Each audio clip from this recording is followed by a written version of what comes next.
नाज़रीन मोहतरम, अगर कोई शख्स नमाज असर के बाद दुरूद इब्राहिमी पढ़ता रहे, मुसलसल पढ़ता रहे, और उसके बाद जब देखे कि इफ्तार कुछ वक्त बाकी रह गया है और उसमें कमो पेश को 20 से 25 मिनट दरकार है, उसे चाहिए कि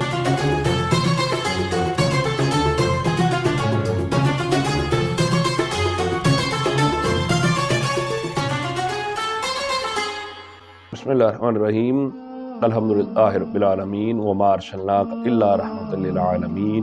पादश खुदा बुजुर्ग तुई किस्सा मुख्तसर। नाज़रीन, प्रोग्राम फ़िक्र सुकून के साथ आप सबके सुकून की फ़िक्र लिए मैं हूँ आपका मेज़बान अज़हर इकबाल शाबरी। नाज़रीन, अगर अल्लाह रब्बुल इज़्ज़त की रहमत को मुतवज्जो करना चाहते हैं तो यकीनन हमें वो काम करना पड़ेगा जो रब ताला और उसके फरिश्ते खुद करते हैं। हमें नबी पाक सल्लल्लाहु अलैहि वसल्लम पर बेशुमार दुरूद व सलाम पढ़ना पड़ेगा, जिससे यकीनन हमें बहुत से फ़वाइद मैसर होंगे। हमारे जिस्मानी और रूहानी तमाम तर बीमारियाँ अल्लाह रब्बुल इज़्ज़त ख़त्म फरमा देगा और यकीनन अल्लाह रब्बुल इज़्ज़त हमारी ज़िंदगियों में बहुत सी आसानियाँ पैदा फरमा देगा। अगर हम कामिलियत के साथ और खुलूस नीयत के साथ दुरूद इब्राहिमी नबी पाक सल्लल्लाहु अलैहि वसल्लम की बारगाह अक़दस में बेशुमार पेश करें तो यकीनन आपको अपना जिस्म बहुत हल्का महसूस होगा और आप इस तरीके से महसूस करेंगे कि अल्लाह रब्बुल इज़्ज़त ने आप पर बहुत ख़ास रहमत अता फरमा दी है। यकीनन आपकी तमाम तर परेशानियों को दूर कर दिया जाएगा, ख़त्म कर दिया जाएगा।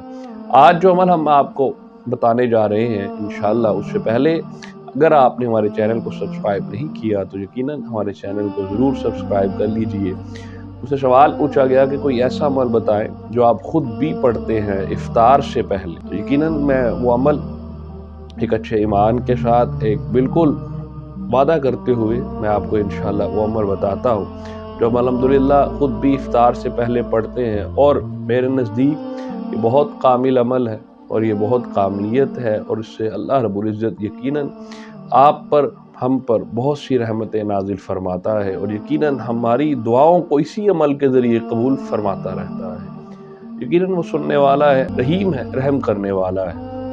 नाज़रीन मोहतरम, अगर कोई शख्स नमाज असर के बाद दुरूद इब्राहिमी पढ़ता रहे, मुसलसल पढ़ता रहे, और उसके बाद जब देखे कि इफ्तार कुछ वक्त बाकी रह गया है और उसमें कमो पेश को 20 से 25 मिनट दरकार है, उसे चाहिए कि इस्तग़फ़ार की 11 तस्बीहात अल्लाह रब्बुल इज़्ज़त की बारगाह में पेश करे और आखिरी तस्बीह अपनी दुआ में शामिल कर ले और अपनी दुआ में उस आखिरी तस्बीह को शामिल रखे, अव्वल आखिर दुरूद इब्राहिमी पढ़े। तो यकीनन इंशाअल्लाह जब आप ये अमल करते रहेंगे तो आपको इसके फ़वाइद खुद ही मैसर आ जाएंगे।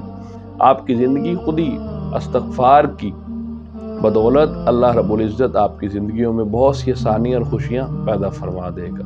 यकीनन इंशाअल्लाह आप अपनी अच्छी फलाह के लिए इस चैनल को खुद भी सब्सक्राइब करें, लोगों को भी कहें। इंशाअल्लाह कोई भी क्वेश्चन होगा हम व्हाट्सएप के ज़रिए आप जो भी हमसे सवालात करते हैं हम इसका ज़रूर जवाब देंगे इंशाअल्लाह। इजाज़त दीजिए फ़िक्र सुकून की टीम के साथ। अस्सलामु अलैकुम व रहमतुल्लाहि व बरकातहू।